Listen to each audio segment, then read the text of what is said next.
తిరుమలకు వెళ్లే సప్తగిరి ఎక్స్ప్రెస్ బస్సుల్లో కూడా మహిళలకు ఉచితమేనని ప్రభుత్వం ప్రకటించింది. ఘాట్ రోడ్డుల్లో ఉచితం కాదని ఇంతకు ముందు నిబంధన పెట్టింది.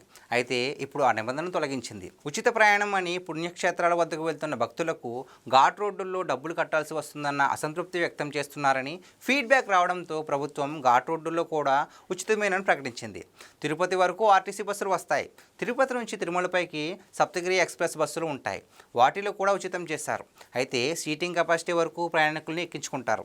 నిలబడాల్సి వస్తే మాత్రం భద్రత కారణంగా అనుమతించడం లేదు. ఎలక్ట్రిక్ బస్సులు అందుబాటులోకి వచ్చిన తర్వాత డిమాండ్ను బట్టి అక్కడ బస్సుల్ని పెంచనున్నారు.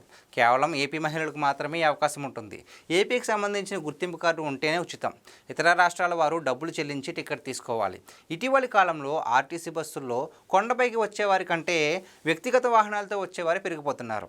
బస్సుల సీటింగ్ కెపాసిటీ నిండటం వీకెండ్స్లో మాత్రమే జరుగుతుంది. ఇప్పుడు ఆక్యుపెన్సీ భారీగా పెరుగుతుందని అంచనా వేస్తున్నారు.